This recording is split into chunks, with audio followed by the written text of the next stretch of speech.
says history. But should this be the learning curve for all of us, especially for our democracy, to more than 30 years of practicing? Should we be seeing such pockets of violence? Is that the new template, the new normal? Or should we hoot at it and make sure that it doesn't become part and parcel of our democratic process? That's one leg of the conversation. The other leg of the conversation is the legal question. What the NDC in Parliament, that's the majority now with 184 persons representing all of us through the NDC in Parliament, what they could do with those numbers. Some say, well, that's 2/3 majority, that's a clear one. Some say this is the first. Is it really the first time it's happening? What could they possibly do with that? Well, we will find out. First, let's go and listen to the returning officer for the area.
Rejected vote 411. Now for Nana Epia Owusu Efiye, she pulled 33,881. Erebna Obin pulled 34,090.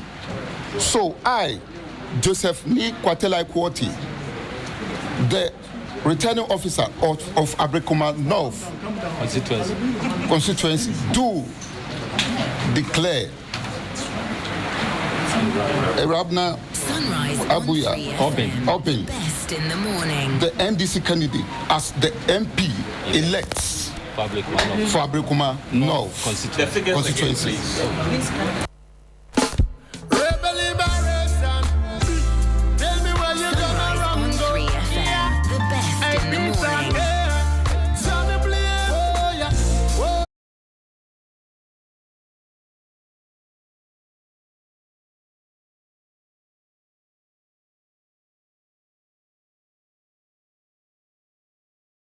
Obin, yes, who polled 34,090 votes of the total valid votes cast, and Carefree of the NPP polled 33,881 of the valid votes cast. This is not Carefree's first time showing her face. In fact, in 2016, she did show her face, won that election, lost again in 2020 to Sheila Bartels.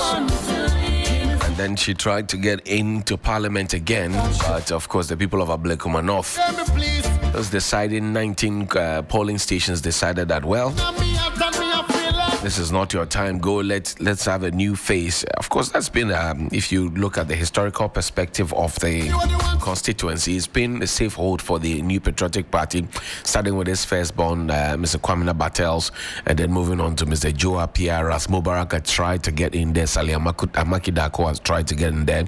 It did not work. And then in comes Ikwe-Friye, who, went head-to-head with Sali Amaki Dako. It didn't work, and Ikwe-Friye went to Parliament. Subsequently, Sheila Bartels of the NPP came and took power or wrestled power away from the Ikwe-Friye of the NPP as well. Sheila Bartels is the daughter of the Venerable Kwamina Bartels, by the way. So it went back to home. It went back home. Let me put it that way. And then fast forward is Rerun Obing, who was the first NDC candidate to have ever won that seat for the NDC. Of course, with a very slim margin, just about 200 votes or so. I've been joined in studio by two gentlemen, and later we'll connect onto the phone line and speak with Dr. Jonathan Asante-Otre, and hopefully with Rerun Obing herself, MP-elect for Ablekuma North. Austin Kwabena Braku Powers is a private legal practitioner. Has joined us here in studio. Richard Suma is a lead member of the Movement for Change. Gentlemen, good morning. Thank you very much indeed for your time. Good morning, Johnny. Great. Good to have you. Yeah. Senior Johnny. Yes, boss. You are the firebrand on the airwaves. We are learning. Five front center, every angle. We are learning. So just a recap of key incidents in the Ablekuma North election rerun. Largely peaceful in most of the 19 polling stations. The assault of journalists. There's a GH1 journalist that was assaulted, a Joy News journalist that was also assaulted. Incidents of violence involving Hawa Kumsing. I know of Lloyd of the NPP. I know also of Dako Newman, former member of parliament for the Okankwe South constituency. I know of pockets of violence in some polling stations within the area. I know that the visit by the security heads, IGP, Defense and Interior Ministers Dominic, Mr. Boama and also Mr. Muntaka were both there. But what does it change? That's the conversation. That's why I come to you, Mr. Braku Powers. Let me begin this conversation with you. Was this always expected? This Ablekuma North violence, people beating people, tossing them on the ground, was it expected?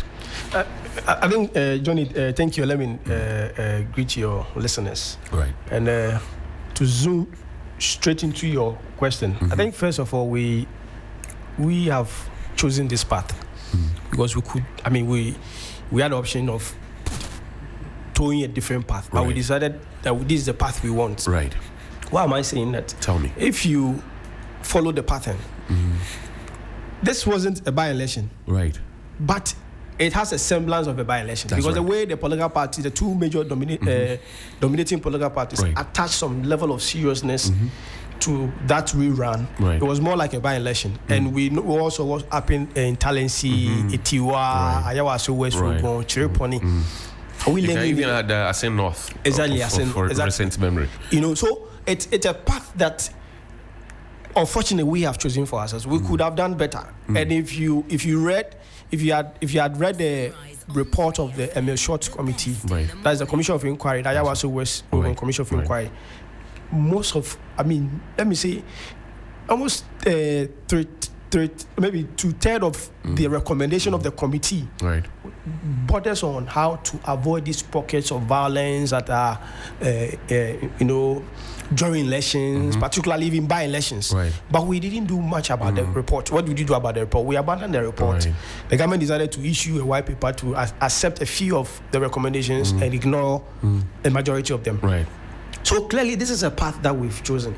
But and I keep on asking myself, should elections degenerate into violence? It should not, obviously. We head into pools to elect leaders. Leaders who are coming to hold the bargain for the ordinary Ghanaian, those who are unable to feed themselves, those who are looking for jobs, those who will wake up in the morning crying because their children have been incarcerated wrongly in prisons, and those who are also in prisons because their cases have not been heard for 10 years, 15 years. These are the main reasons Ghanaians will head to the polls. But the political parties have a different motive. They are going there to serve their parochial interest. Because, Johnny, I have said that when you look at what played out last Friday, it has no semblance of free and fair election. in some of the polling stations. He has no semblance of free and fair election. Because you see, when we talk about free and fair election, it doesn't stop at merely giving opportunity to people to vote. It extends beyond that. Are they living in? Are they voting in an atmosphere of fear? By which reason many people will not go out to vote. And you would note that we're expecting at least 6,000 voters, but recorded less. And mainly because of the pockets of violence that greeted the election. And it was bizarre, absurd. And the other part of it is that the post-violence commentary by key appointees of the government. And they thought it was equalization. It was time for revenge, retaliation. Exactly, Johnny. That is the new level of low, because you see, is it? And sometimes I ask myself, we've succeeded in evolving an unforgiving society. Our political system is so unforgiving that we tend to recite past incidents to justify present actions. And that is not how we move. If you look at the individuals involved, Sam George, MP for Ningo Prime Minister for Communications, he's had his own share at Ayawasu West Wogon, Hannah Bisu, at the Bedroll Development Fund, former member of parliament, former deputy minister, women's organizer of the NDC. She said, look, I was also equally beaten. These are people who are making these, claims, forgetting that, well, they are serving in government, they are in the public eye, they have a certain huge followership. But they say, because it happened to me in the past and nobody said anything, if it's happening to you, hooray. But is that the society we need, Johnny? Because you see, what they are doing, don't forget that the MPP is sitting with venom. And they are saying that when we come back, we'll do worse. We'll visit something which you will not even comprehend. And that is not what we need. Must we repeat this behavior? Must we always attack ourselves? What do we need? And the thing is that we are the same people. We are only seeking to build a formidable, prosperous country. That's right. Just that we believe that we have subscribed to the fact that one political party may not be all that clairvoyant or may not be all that wise to govern. So we have a process, a mechanism in place to change government. So when a government is changed, it doesn't give you the opportunity to visit vendetta on your political opponents.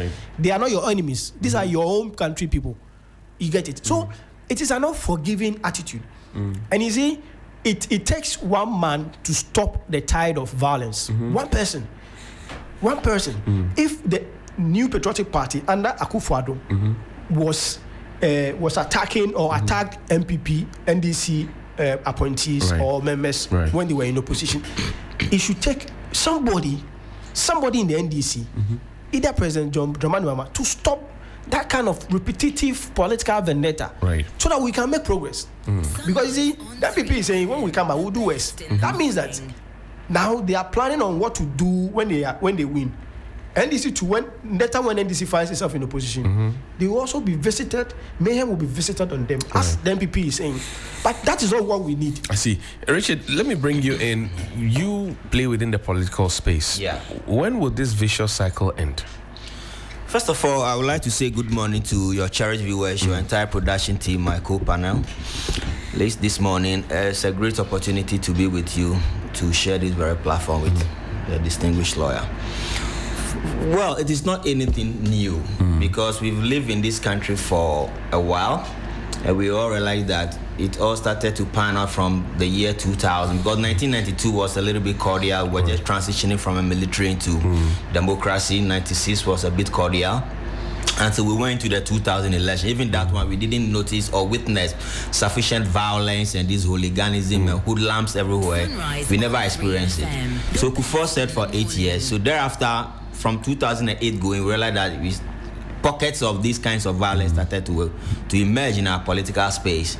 And obviously, what transpired in Ablekuma North wasn't surprising to us at Movement for Change or me in person, because for one, there is a precedent that was set not too long ago, which has to do with Ayawaso Wars Wagon. Okay. And you notice that there was a committee that was actually put together. Why do we form committees? We form committees to look into things and then bring recommendations as to how we can control or curtail these things from happening. That is how civilized societies behave. Right. But when you put a committee together and the recommendations have been made and the recommendations have actually been swept under the carpet, that means that we want the system to remain as it is, the status quo to remain the same. Right. We are not ready for change.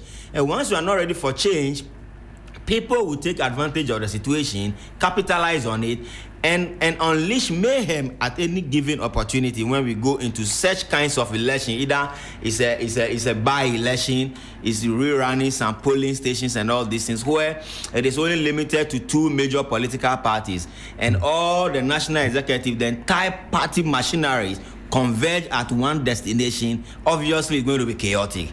So what happened is not new to us, but we weren't expecting this manner of bravado, especially what was demonstrated at the Odoko polling station. The bravado, the exuberance that was exhibited demonstrate clear political fundamentalism, which says that our government is in power. So no matter where you are, we are coming for you because you know the system will protect you. But in 2024, prior to the elections, all the political parties, including the NDC and the MPP, who participated in this election, because this is an extension of the 2024 elections, they pledged to peace. Yes. So where did that pledge vanish to? No, see, because this is part of the 276 seats. The pledging is just kind of a cosmetic. The pledging is always cosmetic. Really? It's cosmetic. When you sat and you pledged, you were pledging trying to work on the mindset of the citizens. Okay. For the citizens to believe that we are a peace-loving group of people, or we are pledging that this very election we are going to, we are going to exercise restraint and be as peaceful as we can. But don't forget that because of the, what do I call it? The perception that is associated to loss and win in Ghana's politics, everybody always wants the win. So once we are going in for the win, anything that would deter me from getting the win, I must prevent it. So that is how come that they tell us one thing on the left and go and practice another thing on the right. So until the citizens themselves, as we are waking up now, you know, the voters weren't that awakened in the previous election. You realize that we are getting awakened more and more. So you realize that those who are actually melting out the violence are the political fundamentalists who are entrenched members of the political parties. So you will not see a lawyer or myself or you or any other civilian out there who just want to do what? Actively participate in this kind of chaos. If you watch the video carefully of what happened at the Odoko police station, you realize that there were many civilians there who were not even getting involved. They were watching how Akusi got beaten, and some were behaving as if it is no business of ours. Are you getting me? So it is the political fundamentalists who believe that our blood is attached to the party, or the party is our future. Anything that we have to do depends largely on our political affiliation. These are the guys who are causing the mayhem. So until we are able to understand that politics has to be a level playing field for everybody, regardless of your political affiliation, we will continue to get this kind of experience. And we should also start advocating for political reforms. That is what we should be looking at. Because we started with opaque, now we are doing transparent. We were having ID cards without a passport. What kind of reforms are we looking at? Because we should go electronic. Madame Jean Mensah, if you look at her days at the IE and the recommendations that she made, which has shaped our elections thus far, is not somebody who is bereft of ideas when it comes to electoral reforms. So if this is happening under her supervision, it raises questions. Number one, you had the number 2 man at the EC go to Parliament to go and tell them a rerun was out of the equation. Eventually, we are doing a rerun. Your party and many other political parties are caused to say that, look, to let peace reign in Ablekuma North, let's go and do a rerun. But the Electoral Commission said no. Eventually, they came back to it. Should we be putting a slice of the blame at their doorstep? No, you see, every human institution is subject to error. And every human institution is also subject to introspection. So we can say we are not going for a rerun. we are just going to depend on that. Actually, it was supposed to be 3 polling stations. Right. Later on, they expanded it to 19. It could be that when they brought the EC to Parliament, questions were posed to them, and they said, no, we are not going to go for a rerun. At which time they knew that we had 19 outstanding. Yeah, they had not 19 3 outstanding. anymore. Perhaps, and obviously, you cannot go into an election where 3 parties, one has an original pin sheet, one has a scanned copy of the pin sheet. Even EC itself, who is supposed to have the original copies of the pin sheet, they didn't have. And that's problematic. That is the problem that we have to lay at the doorsteps of EC. Because the CI that established you gives you all the mandate in terms of electoral security, election architecture, arrangement, everything that you need to put in place for us to have a very cordial election is mandated in the CI that established the EC. Are you with me? So if the EC didn't do a good job, but being impressed upon that, look, no, you cannot just go and collate, even though the court has asked you to collate. And upon further introspection, you realize that we must go for a rerun. It's not out of place, but because you created the impression that you weren't going to do it, and then all of a sudden you change to do it, that's why people are asking, were you coerced? Were you coerced into doing it? Because the chairman of the party is saying openly that the chairman of the EC and all the deputies has to go.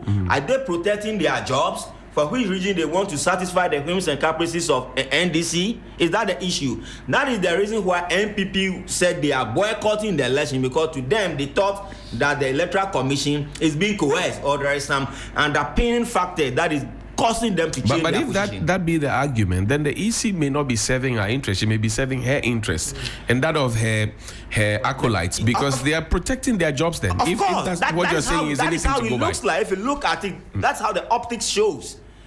Because what is the justification? Because you said there's no rerun. So why is it that all of us you say you are doing the rerun? And even upon that, what is the justification for the rerun? Have they provided that information?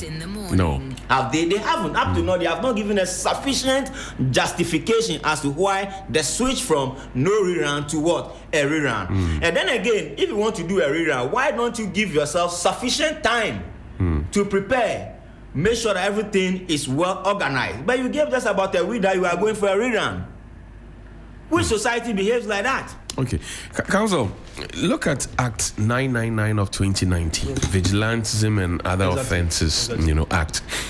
We actually put out a whole appendix in that law to say Delta Force, Kandahar Boys, that. We named all of them and said, per this law and coming into force of this law, we have disbanded all of them. But what we saw at Ablekuma didn't show that we had done away with this. Are we doing a Danko Dada agree or what?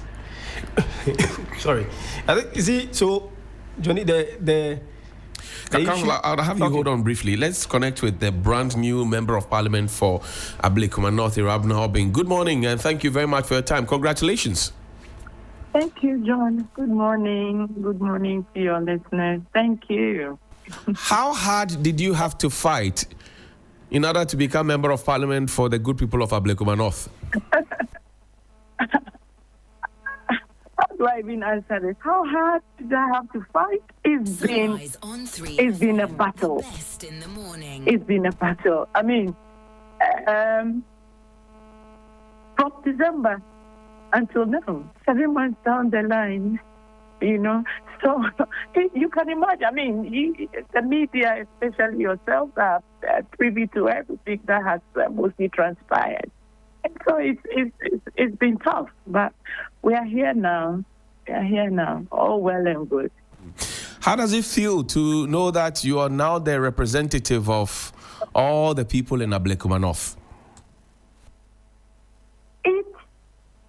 It's a humbling feeling. Sunrise on 3 FM. Best in the morning. I think I appreciate it even more now than earlier, knowing what I've been subjected to and what I've been through, but the support of the people of Ablekuma, not the grassroots, the youth, I mean, fighting with me all through is just comforting. And so this win is not just for me, as a person, it's for the people of Ablekuma North who desperately needed change, just like I did, not just a win to get into Parliament and take whatever the goodies there, no, if there are any. But then the change needed to improve the constituency, Ablekuma North and its people. And so it's a good feeling having to know that it's going to take Arabna and the NDC to change the face of Ablekuma North constituency.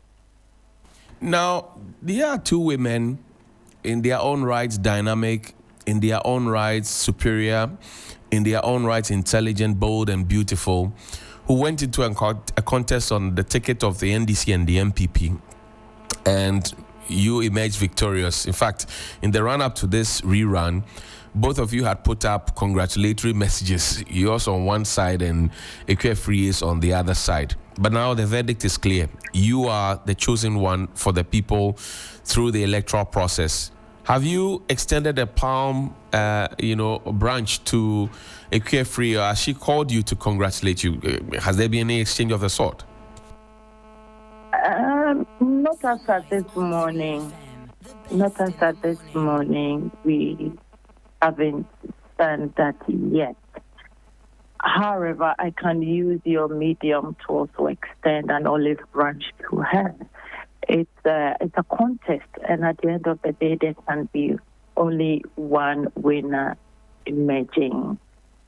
In terms of both parties displaying thank you messages and whatever, I just want to put this across that I didn't put up the signage solely because I felt or thought or I had been declared a winner. No, I put up the signage because I felt the people did a good job to support me. Because for the first time in Ablekuma North, NDC had thrived. And I think this is what came in as a shock to our opponents, because all these years, for the over 30 years, that feeling of Ablekuma North constituency being their breadbasket, that feeling of them feeling entitled, and that complacency and that pride and that arrogance, the remarks, who are you? I mean, looking down upon us, the NDC and all. So the win and the work that came in from the NDC side shook them, and that's what is sent them into pieces. However, we are just one big family with different political ideologies or positions, and so life goes on. The ultimate is we want an Ablekuma North that is free from flooding every now and as soon as the clouds gather, we are panicking in Ablekuma North because you know that even if it rains for 5 minutes, your life is threatened. And Ablekuma North that has poor roads, traffic lights that are not functioning, street lights that are not working, the women losing their money, a whole lot. I mean, Ablekuma North, nothing to the name Ablekuma North. That is the change we wanted. And I am happy because the narrative has changed. I am not going to take the people for granted. It's taking hard work to get here. And indeed, the people wanted change, and so they voted for the NDC. I am also excited about the fact that His Excellency John Dramani Mahama is already on course and doing what most Ghanaians appreciate. And so by extension, Ablekuma North is going to have its fair share of good representation in Parliament. And whatever is due us in the constituency, now we are going to have a voice in Parliament who is going to channel our issues across. And so it's good for the constituency. Then comes the question of electoral violence. I mean, I'm sure by now you have gotten an opportunity to see the videos of some violence that erupted. How Akumsing, former minister, former MP, somebody said rolling on the floor like buffroot after being pushed around. Dakwa Newman beating up Lloyd, used as a punching bag, and all of that. Has that come to your attention? And if that has come to your attention, what will be your thoughts? Honestly, at the time of the declaration officially at the EC, I hadn't cited any of these videos, so I couldn't speak to it. However, settling in later in the night, social media, I chanced on some of the videos. I haven't seen that of Dakwa Newman, but I wouldn't doubt you at all. I cited that of the Honorable former MP of East, right? And regardless of who was attacked, I think electoral violence should be ruled out of our processes. I am sorry this had to happen to my fellow gender females. I mean, it's not. I'm not saying it would have been good if it were male, but I do apologize unreservedly for these mishaps. However, going through the videos, I kept zooming in just to see if I could identify some faces, but they weren't familiar.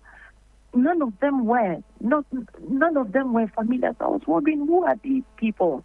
Yesterday afternoon, when I was engaging some of the constituents, I asked, so where and when did this happen? Why did it happen? And some of the constituents were telling me that, I think these are fights that it looks like a revenge thing, people that had issues with her. I mean, people she's had issues with in the past that feel hurt and brutalized and all that. I don't think that is good enough excuse, because at the end of the day, these things or these happenings happened in Ablekuma North, and so I don't think it's acceptable.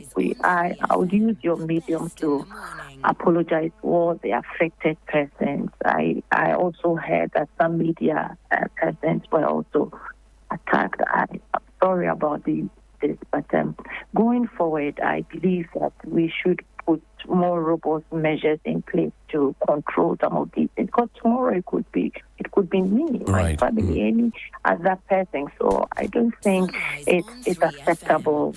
It's not a pleasant sight.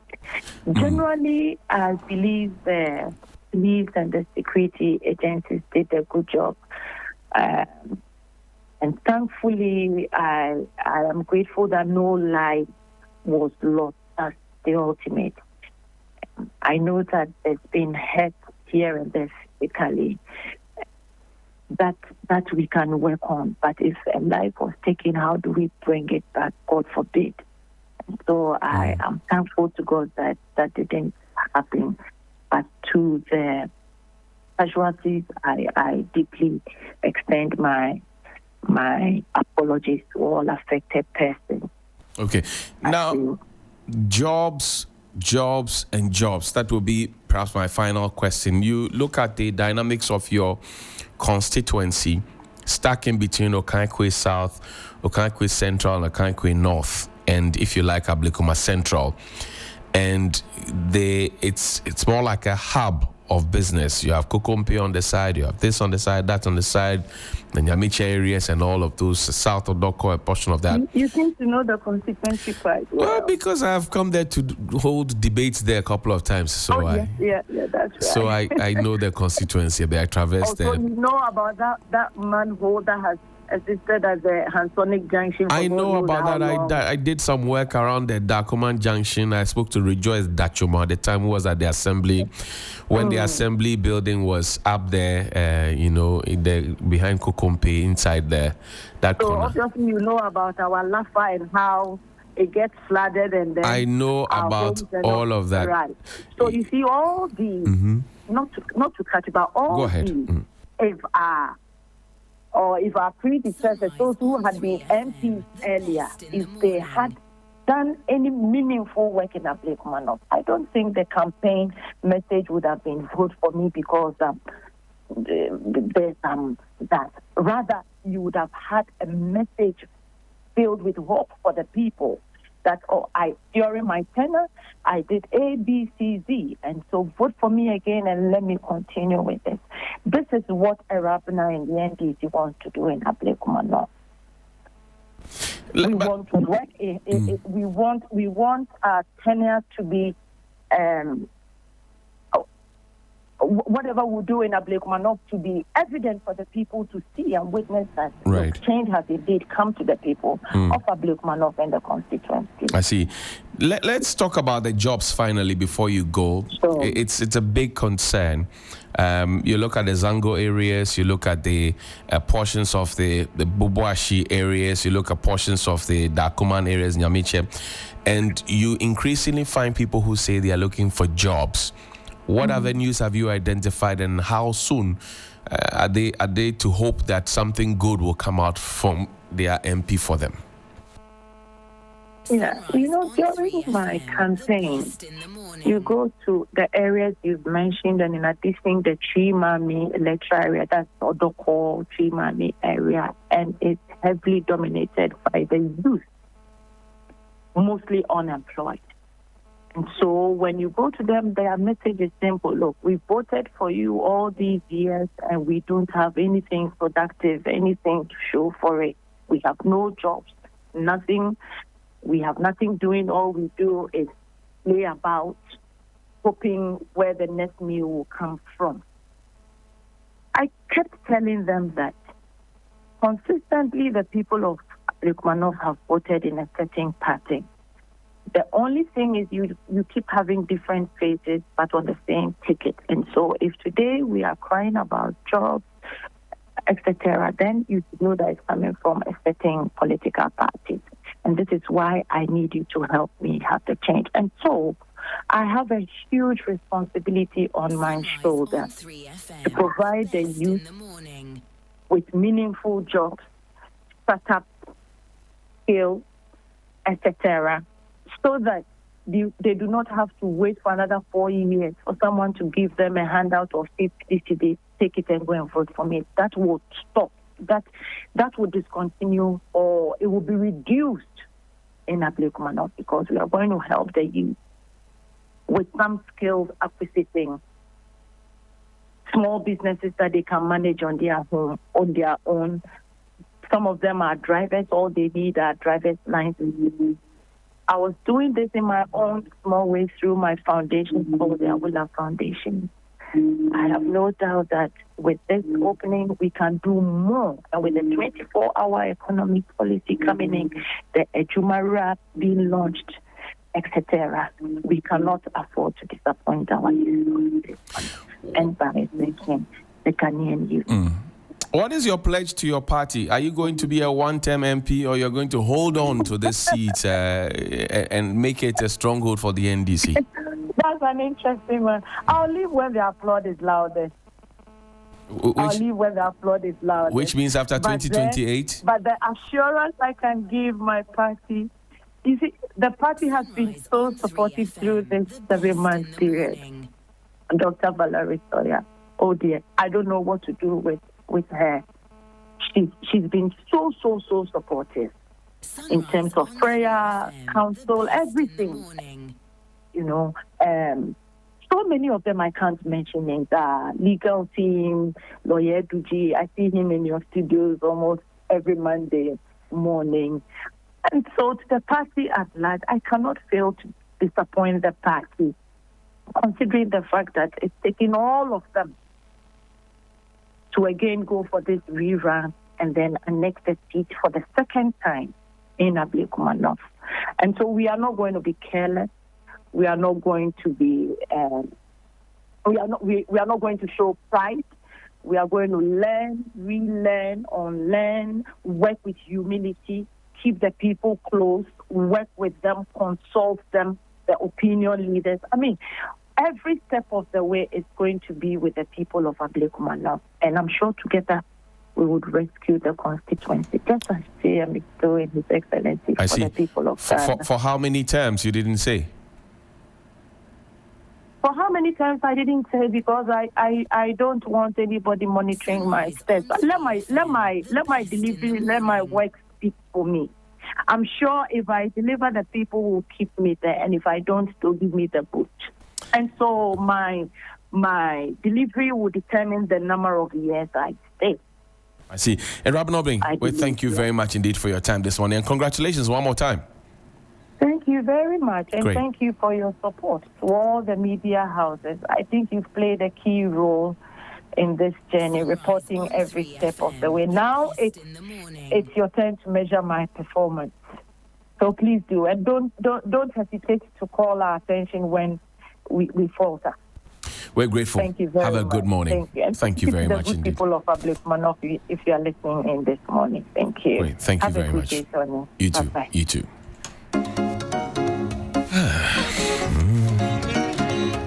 Robin Obing is the brand new member of parliament for Ablekuma North. It's 8 minutes after 9 on Sunrise on 3FM 92.7. Lawyer Bracco Powers is still my guest here in the studio. He is a private legal practitioner. Richard Suma is a leading member of the Movement for Change. They had to rudely interject their submissions to have this quick conversation. Counsel, I asked you a question about the Vigilantism Act, but quickly, yes, let's go the direction of Robin Obing and then quickly come your quick comments, and I'll take Richard, then I'll come to you.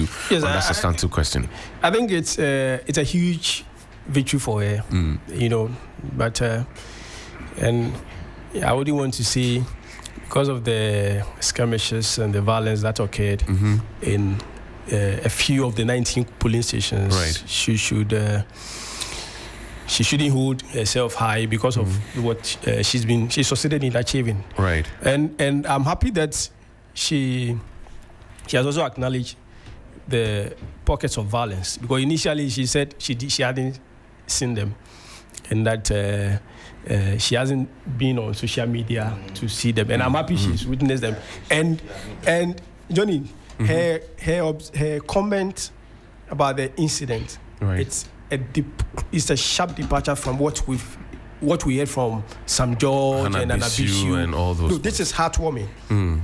You see, this is heartwarming that you know, even by saying sorry, it's an acknowledgement that indeed what went on was pathetic. Was wrong. Yes, and that is what for me gladdens my heart, that she is seeing it. And if she's coming into the office with this attitude, it will help her. Not the kind of attitude we are currently seeing in the current appointees like Sam George and Anabishi. That is not how we move. So I want to urge her to keep on acknowledging the reality, because that's how we build a formidable society.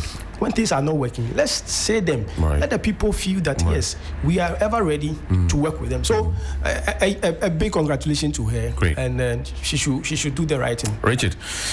Yeah, first of all, we'll congratulate her for winning this seat, but I will also want to admonish her that, you see, the deficit we have in this country in terms of employment and in terms of infrastructure, in terms of capacity building, in terms of how civilized societies are developed, the deficit is quite enormous. After we overthrew Kwame Nkrumah, we have been doing dilly-dally. As a country, no vision, no foresight, pick and choose, selective amnesia. That's what we have been suffering from. That's what has been our problem as a country. So all I want to tell her is that Ablekuma North there, the challenges there, they are beyond just getting some driver license for drivers. They are beyond just trying to ship up people. Like she admitted something, which is very profound, that she will do a good job so that in the next election, they don't have to be giving 50 CDs to people in order to vote for them. Then that means that it has been happening. It does. She has admitted to it that. But you should be the one confirming to us in this room. Oh, yes. You are the political person. Yes, it happens. Until you join Movement for Change, you were with MPP. You should be telling us whether you give money or not. No, sincerely for me, for Johnny, I wasn't part of NPP. Okay. I wasn't part of NPP.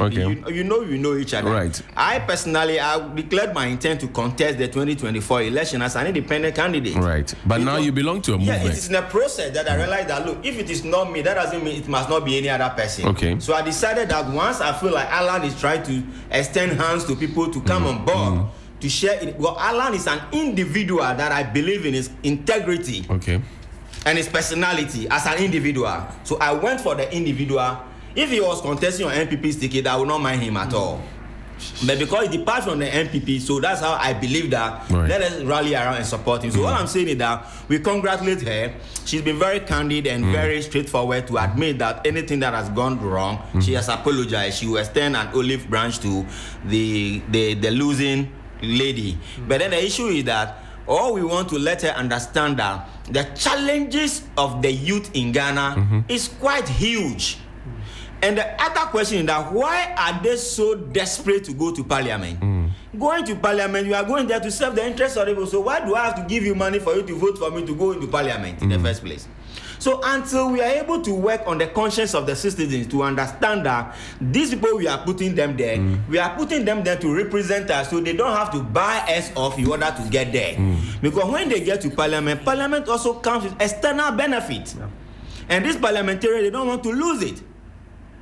So much benefit, so much exposure, so much travel here and there. So the juicy aspect of being a member of parliament is what all of them want to go and get. Not necessarily. That would not be fair. That would not be fair to them to make such generalized conclusions. Okay, I may not have to generalize right. it. But my brother, we've been in this country. Many politicians go there. It is not about the interests of the people. I won't know what's in their head. Mainly it's about themselves. You are inviting me to get into uncharted waters. Mainly it's about themselves. That is why we are not getting the development that we're supposed to get. Okay, I hear you. We are doing politics of convenience instead of conviction. Okay, let's quickly wrap up this Ablekuma North conversation. Abubakar Brahima is joining us as an MPP executive in that constituency. Abubakar, assalamu alaikum. Great.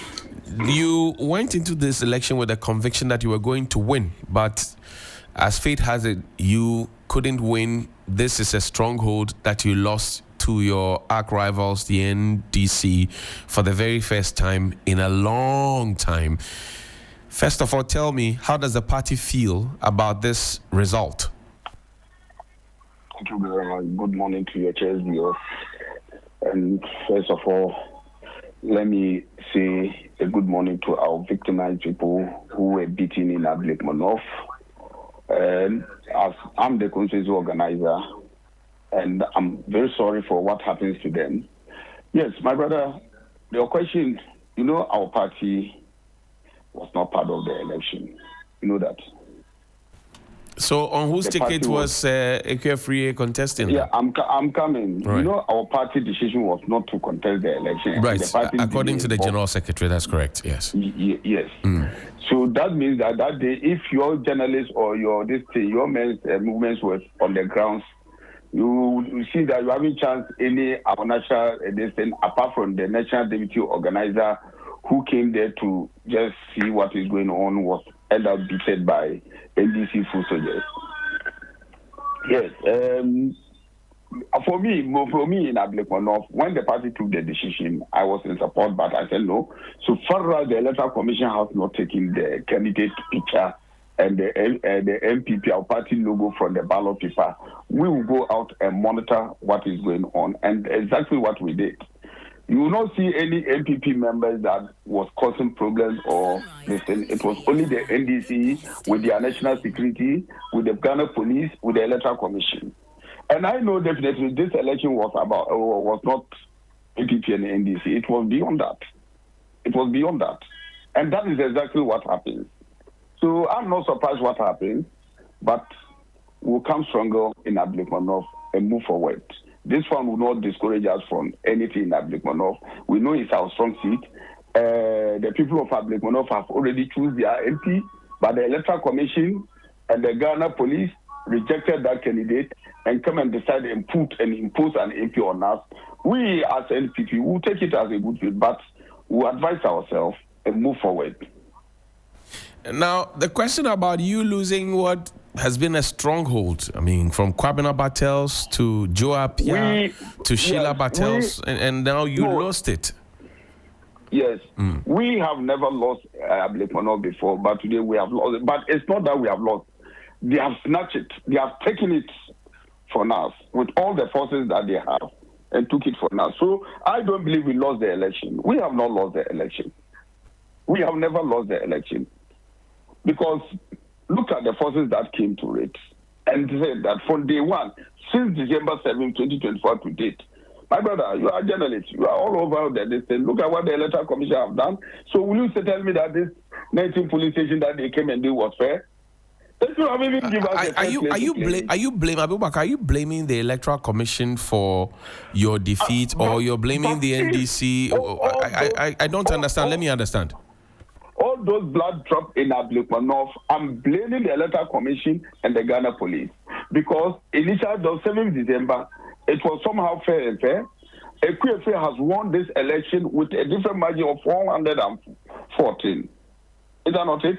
The whole Ghana Electoral Commission went out, did a series of press conference by telling people that they have done with the Ablekuma coalition. It's left only 3. They are waiting for the police protection to do declaration, to the extent that they went to Ghana Parliament and announced the same thing in the Ghana Parliament. We wake up one morning, it ends up saying that the Electoral Commissioner said that we are going to conduct 19 police stations at Ablekuma North. So what happens to the one that you said that you have collected left to 3? And you are now coming to conduct another 19 police station. You end up conducting. Look at what happens. Only 19 police stations, the whole Ghana government machinery was in Ablekuma North, except only the president and his vice president.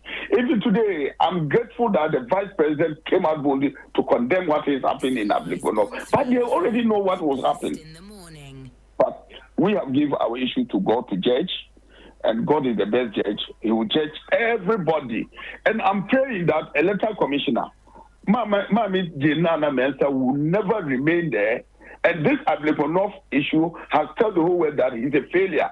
She is a failure. And she has failed big time. And disappoint all Ghanaians, disappoint everybody in Ablekuma North. I see. How is your candidate doing, Equifre? She is high spirits. Equifre is very fine, because this is not his first time of losing an election. But this one, Kwapo, has not been that he has lost. They just took it from her by force, whether who or who.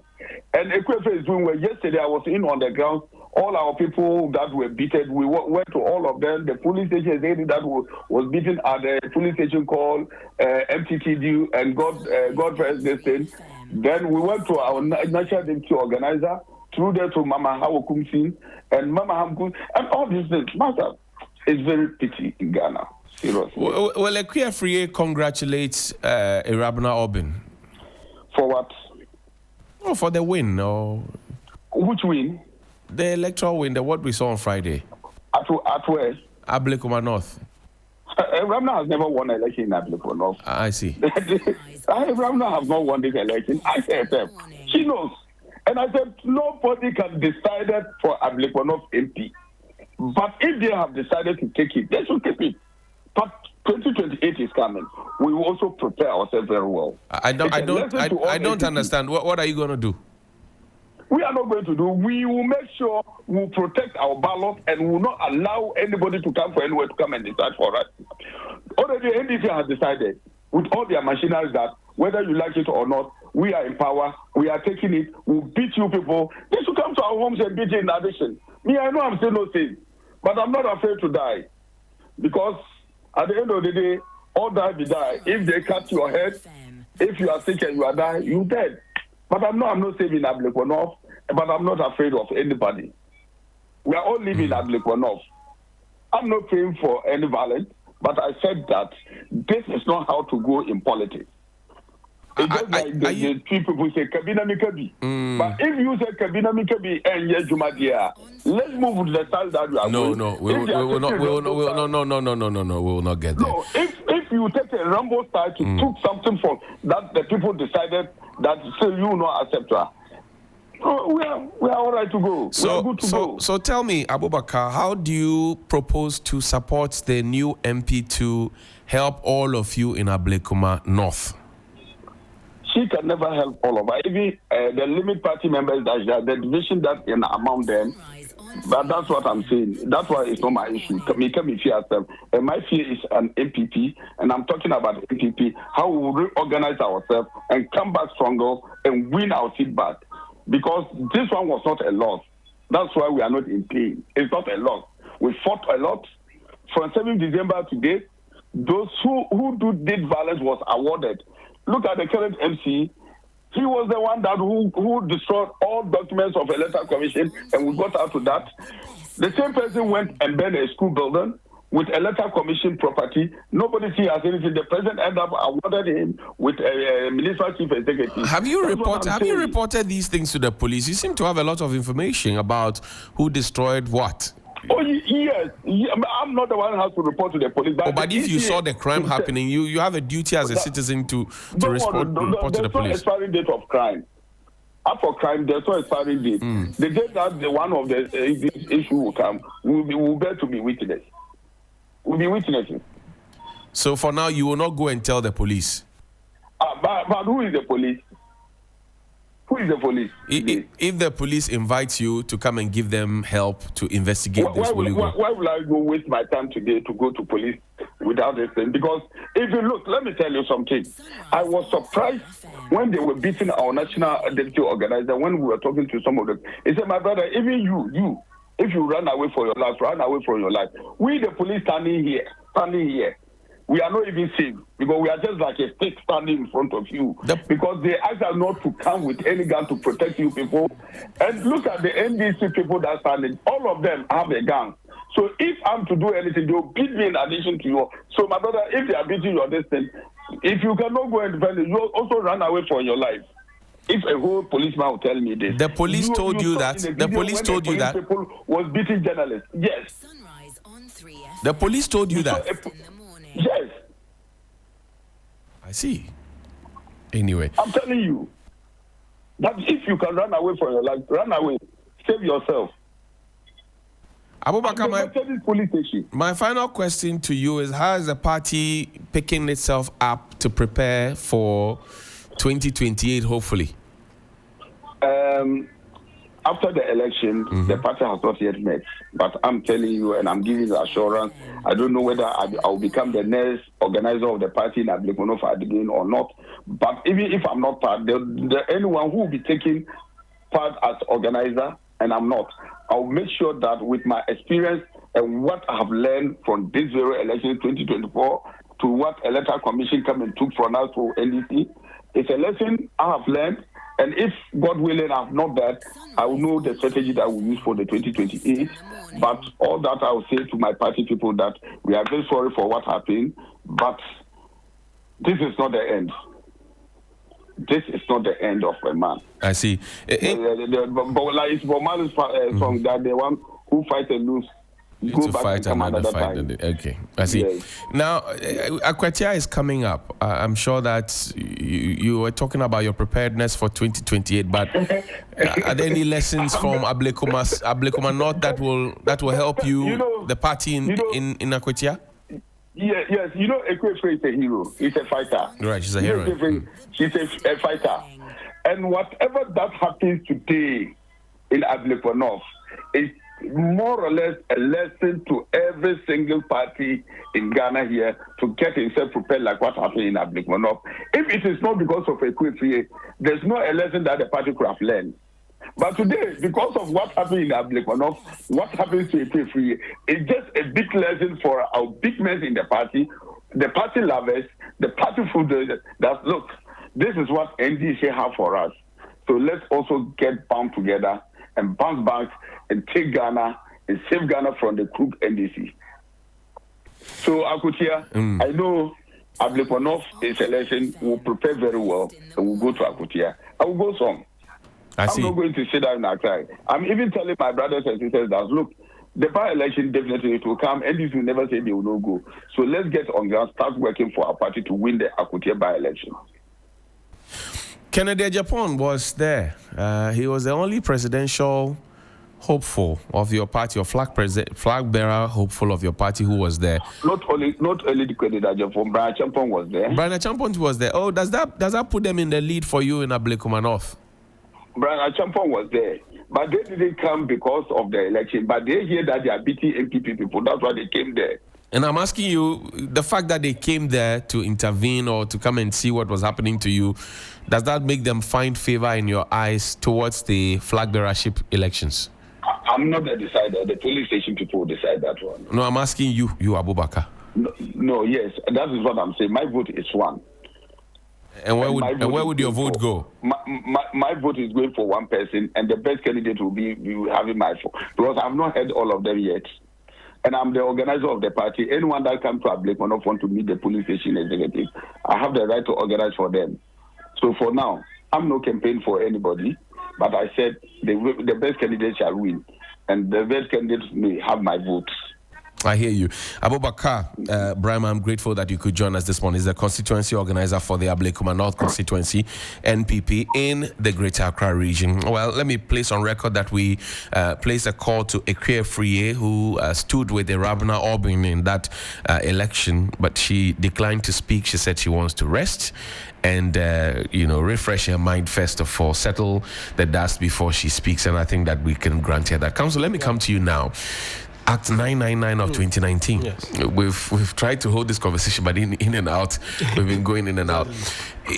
We listed the groups. Yeah. We said we have disbanded these groups. Exactly. But it does appear that we were just doing a Dakota Daji. We're lying to ourselves.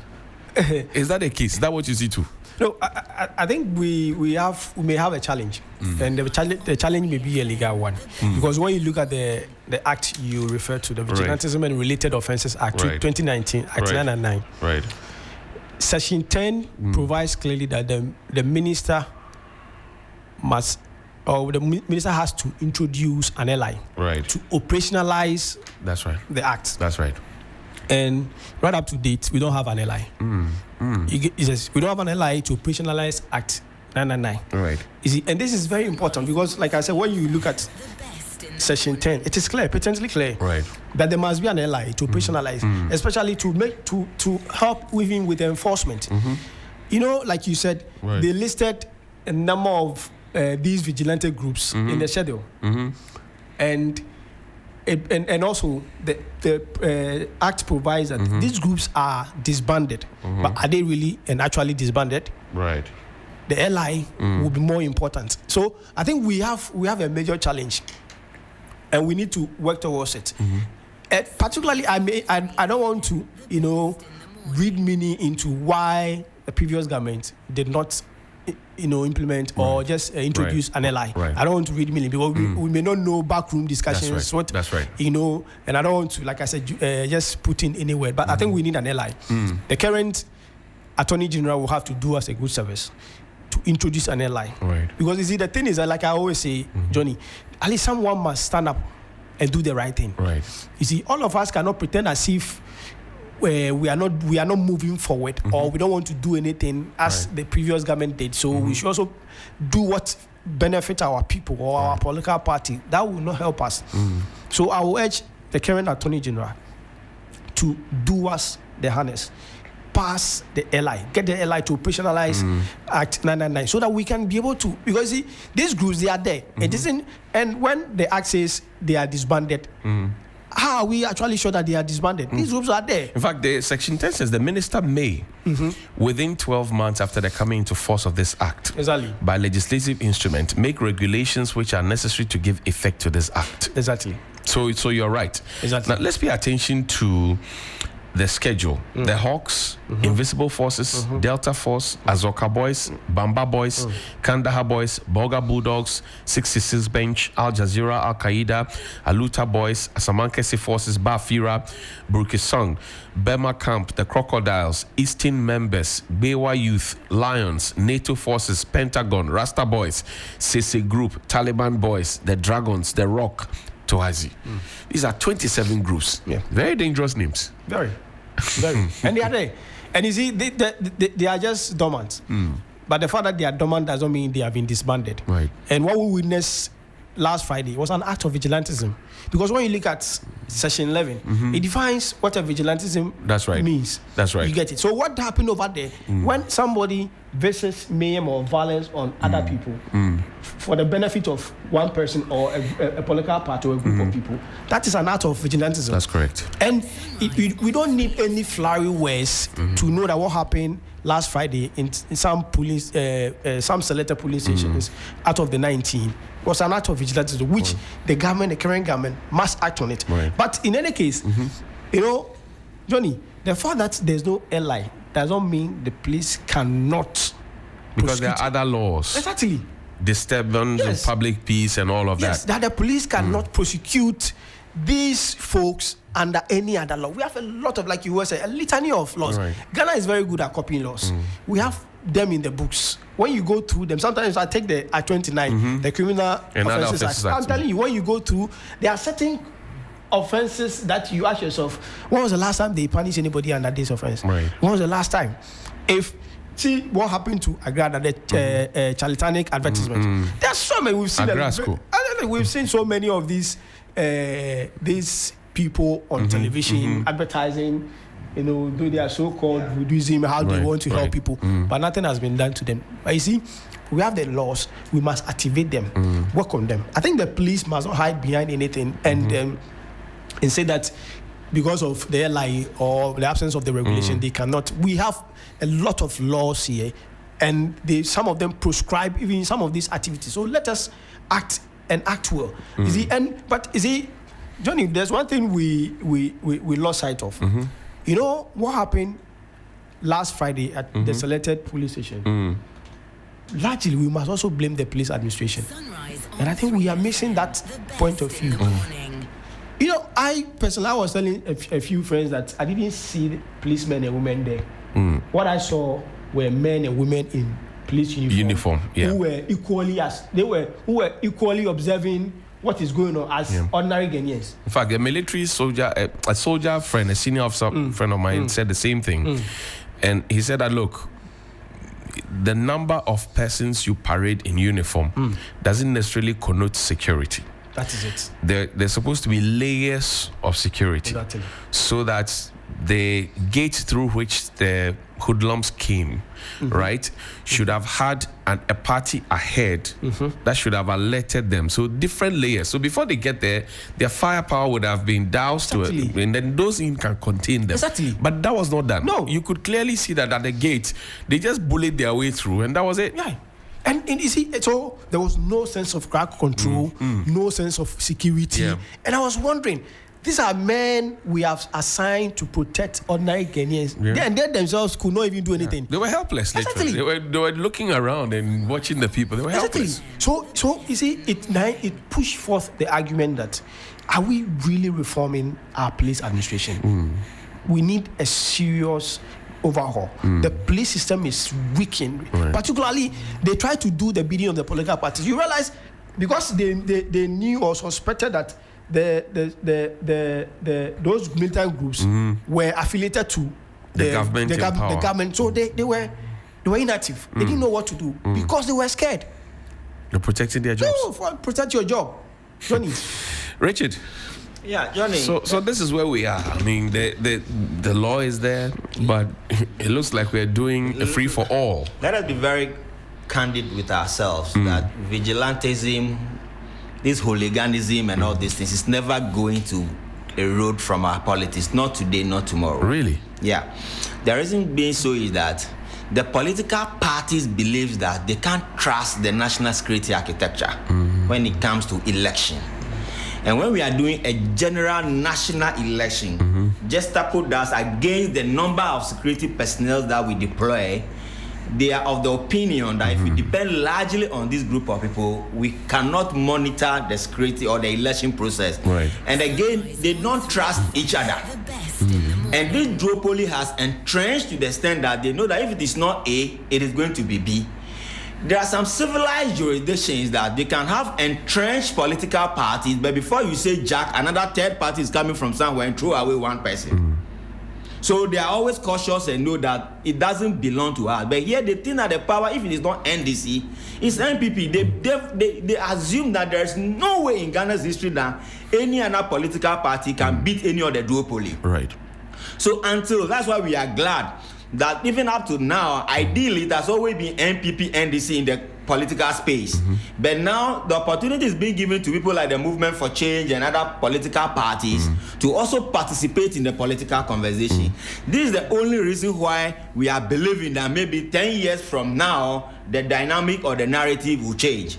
And then again, all these Azuka boys and all this, who finances them? There are a group of people who don't have a dime. Even if they have something not sufficient enough to be fueling their own activities.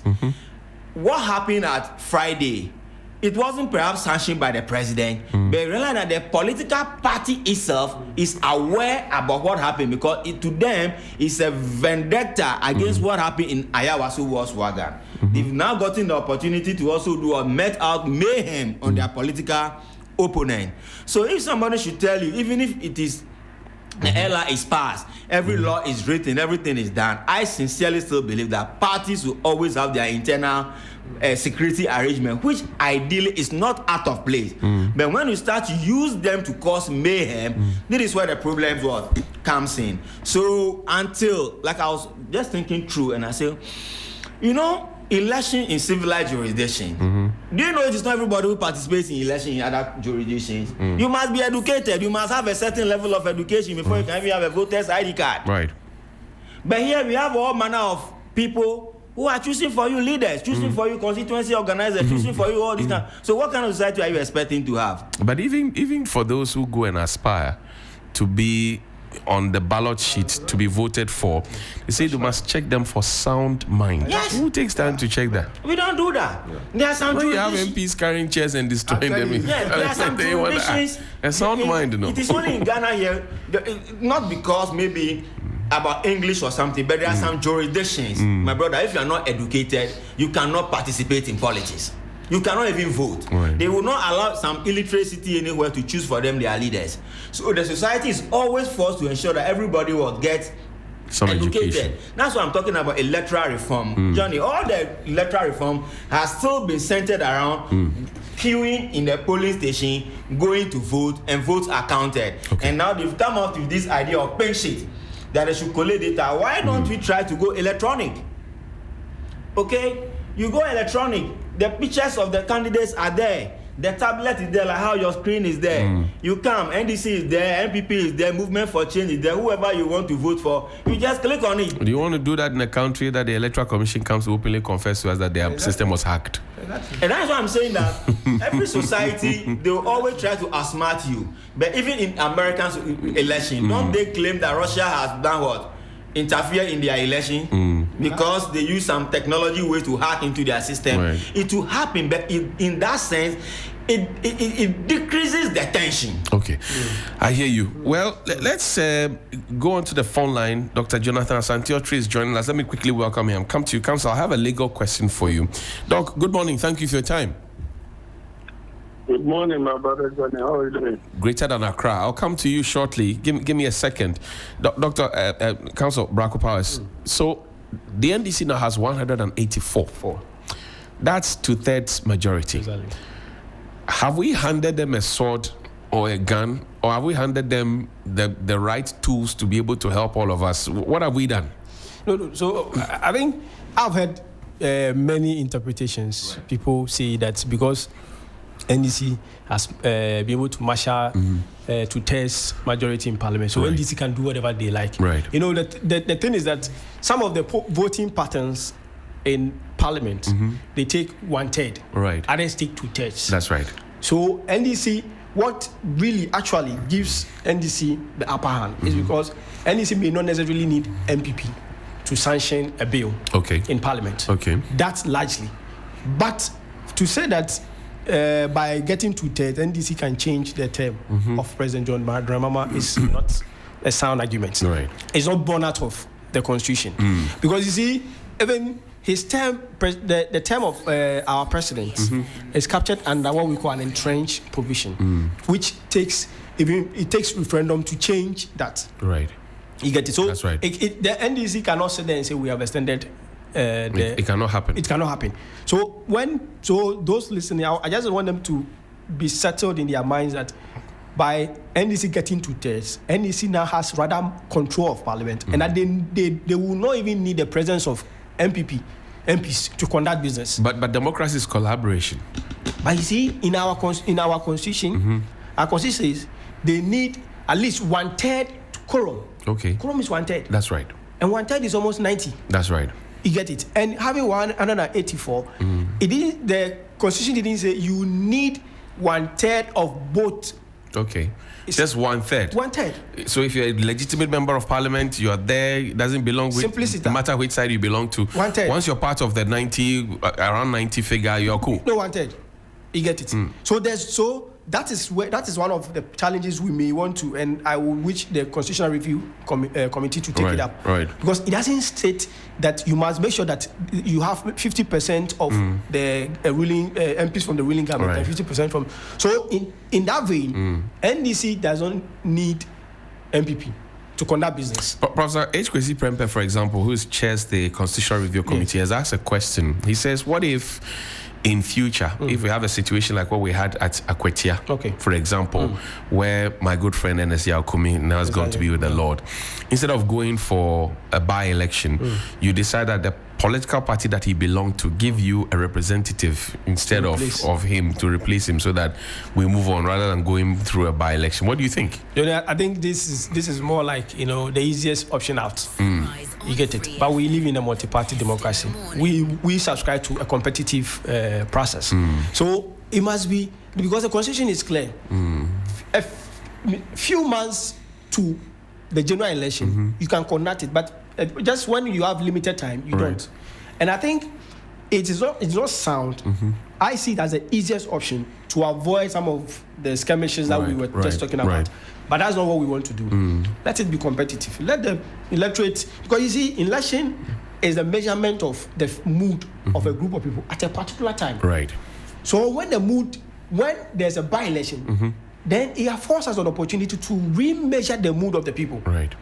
You see, and that is what we have subscribed to. And I think we should not be in a haste to bandit everything together, or just to say that because of the violence we've been recording at by-elections, we must be able to close the valve through this outlet. No. Okay. Let's stop that. Dr. Jonathan Asantiochi, good morning one more time and welcome. Thank you. Good morning, Johnny. I'm sure that you watched Ablekuma North from your holy city of Cape Coast, where you are University Don. Now tell me, did they tick all the boxes for you as a constituency in terms of the political science that you know and teach, and from the analysis that you make? Well, first of all, let me inform your listeners and probably some viewers. Come 25th to 27th is the period that I'll be burying my mother of this month. Oh, sorry about that. Yes, I remember the date. Yeah. And, I think we cannot say that all the boxes have been ticked. That would be the highest of hypocrisy. Some boxes have been ticked rightly, others wrongly. And that, for me, is what we must interrogate. Which ones were ticked rightly, which ones were ticked wrongly? Tell me about them. Well, the point is that I was looking forward to a rerun, which the EC, did. As to the number of the police stations, I couldn't have just, decided on the number. But when the numbers came from the EC, I said, I had an interview with you when I was in London, that NDC was going to win.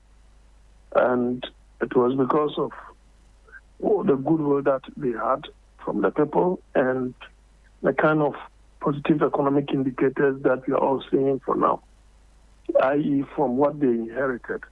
And since the people of Ablekuma are part of Ghanaians, or it is a microcosm of the entire constituencies in this country, they are going to react by that as rational beings, and that is what they did.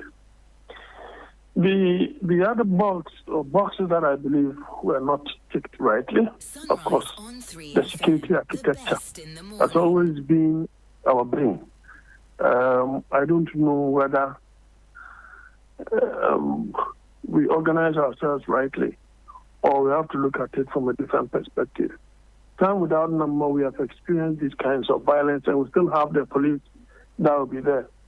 Have we really tied the hands of the police behind their back and end up blaming them? Or they are simply unprofessional, based upon the fact that the means by which they are recruited, have always been a problem. And so professionalism is always thrown away to the dogs.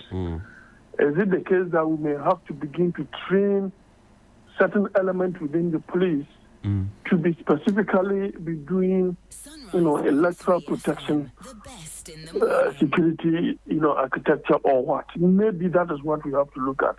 Because I've heard people call the military into the whole thing. Right. The military are not specialized in these kinds of things. Agree. So bringing them in will mean that you may also have to train those elements that you may want to use for such activities during elections.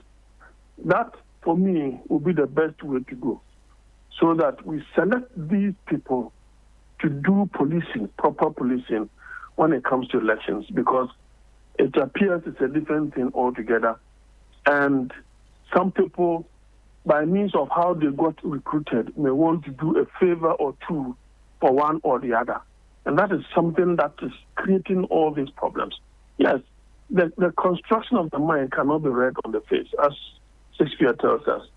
And so I'm of the view that, look, once you find yourself in government, the security architecture is in your hands.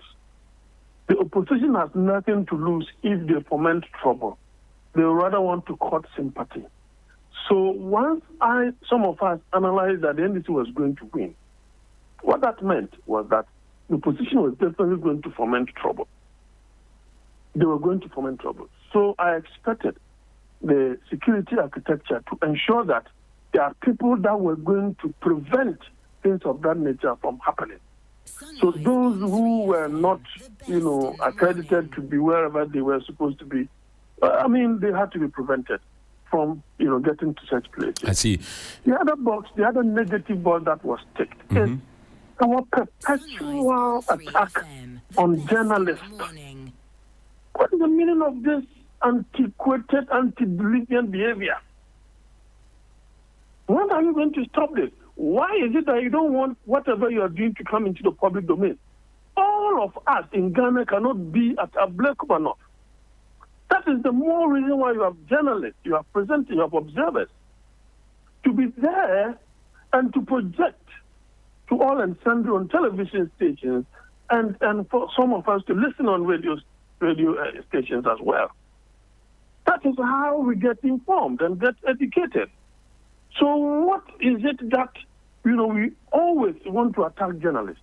I think that this time round, we must deal with those perpetrators with sledgehammer, even if it has to take the bucket of the excavator. That must be used against perpetrators of evil, against our journalists who are supposed to educate and inform all and sundry, including everyone, especially those of us who are not at that particular place. And even if you are at Ablekuma North, you cannot all be at these 19, police stations. Right. So we need to condemn these things in no uncertain terms.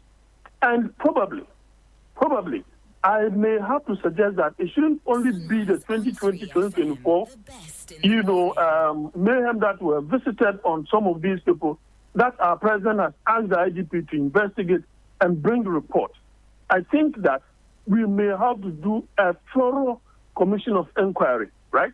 We may have to institute a thorough commission of inquiry to investigate by-election, violence and add even electoral violence as well, so that we will have to come up with some kind of legislation out of that and nip in the bud once and for all, because this bits and pieces could lead to something untoward, and that's not something that we must countenance when it comes to our democracy.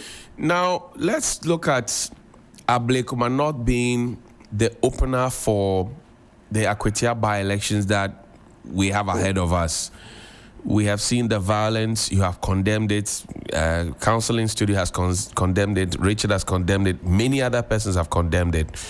But beyond the condemnation, how should we prepare, knowing that this is going to be a do-and-die affair? I don't think it is going to be a do-or-die affair. Usually when a parliamentarian dies, the party that loses that particular parliamentarian, unless the person was very unpopular, they tend to get sympathy votes. Now, yes, we are aware that the NDC has, I think, once or twice won Akutia. I think Baba Jamal won it some time ago.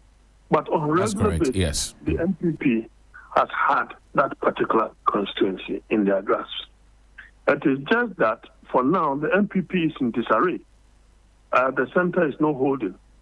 But if they get their act together, I think it will be a difficulty for the NDC to win.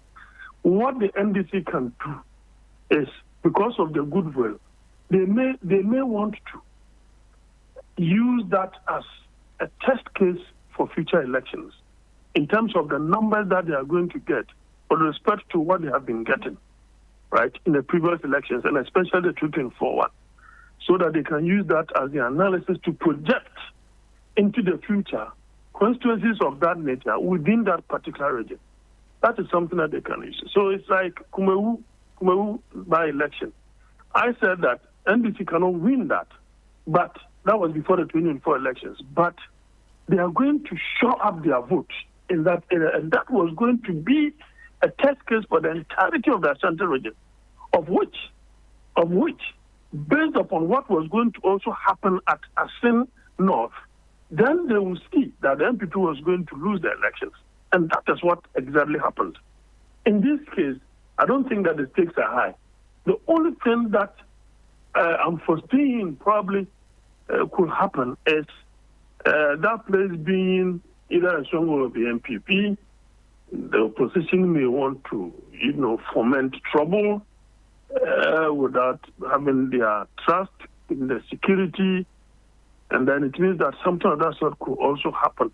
Now, the NDC being in government, they knowing very well that they may not win that particular seat, but if you that you are likely to win, you want to visit mayhem on them, and they find themselves in government, I don't think they will let go of that. I thank you. That could be the only flashpoint for which reason the state could have, because the NDC does not need it now. They don't need it. They can even decide that, look, as a matter of, we are giving it to you fair complaint. Take it. We are not even going to contest. Let you guys do your own internal primaries and then, get the elections done. But if it is in the central region now, they will contest because they will still want to test, their acceptability in the central region because they're going to use that as a launch pad for the other elections. Great. Thank you. Yeah. Dr. Jonathan Asante-Otri, lecturer, UCC, senior lecturer at the University of Cape Coast, and also a political analyst. We're grateful for your time and deepest condolences to you and your family. I'm sure that in due time we'll come around the table properly. Thank you very much, Doc. We're grateful. Yeah. I'm invited as well. Thank you, sir. I'm grateful. Now, let's wrap up. Richard, your closing thoughts, and then I'll come to council to have the final word. No, all I can say is that what transpired, I think that is the basis of our conversation this morning at Ablekuma North. Right. And let us try and condemn it in its entirety and try to admonish the political players, the active participants in politics, to understand that life is much precious than the politics we play. Right. And in as much as we are doing this, international media is picking on it, and we are damaging the integrity of the country, which is becoming like we are a group of uncivilized people. Anytime we have the opportunity to go and choose a leader, we go and fight among ourselves. At least it is not helping us in the international space. So let us try to avoid excessive politics and then try to understand that it's a win or lose affair. So when you lose, you lose. When you win, you win. And the parties too shouldn't make it look like at all costs we need this seat in parliament. What at all are you getting this seat? You have been getting this seat since 1992, and we are still talking about bread and butter issues. Johnny, look at the things you do every morning on your Johnny's Bite. Right. There are a plethora of issues that needs to be addressed as a country, but we are leaving all these things on the side, and every day we wake up, it is politics, and children are still learning under trees. They are still lying on their belly to write. And this is the future we are building. So all we want to plead is that at least let tempers cool down. The preparation for Akwetia should start now. We don't want a situation whereby they will tell us that, the security we were given limited time, that's why we couldn't prepare enough. And they should use this as a curtain raiser to understand that whatever will happen, if NDC will participate in that equity election, they should be prepared for chaos. Thank you. Council. Johnny, three things. Tell me. First, the Electoral Commission must sit up. They must put their act together. Because what we are witnessing so for the past few years since J. Benson took over has been pathetic. Pathetic. So the commission must sit up. Secondly, the police, the IGP, must live up to expectation. He must forget that he was appointed by the governing National Democratic Congress and do the work. His work is to secure, to provide internal security, the safety of properties, lives, and limbs. He must do his work. Lastly, we need our political appointees, NDC appointees, to learn to set exemplary lives, to live exemplary lives. They should set examples, good examples. They should stop just speaking anyhow. You see, just incite confidence, because the thing is that you are not ruling a divided country. If you want to unite all of us, make sure that you put out words that will unite us, despite or barring our political differences. So these are the three things I think we should be keen on working on, going to the Electoral Commission and the other stakeholders should all be up and doing, so that we can all be fine. The constituents themselves they should be widely awake, because we determine what is good for us. Richard Suma is a leading member of the Movement for Change, and then also Austin Kwabena Bracco Powers is a private legal practitioner. Gentlemen, I can't thank you enough for spending your quality time this morning with us. We are grateful. Also to Dr. Jonathan Asante-Otrah, who joined us on the phone line, to Rabina Orbin, MP for Ablekuma North, and then also to Abubakar Brima for joining us on the ticket of the NPP in Ablekuma North. We are part in crossroad experiences from going into our past. For it's our past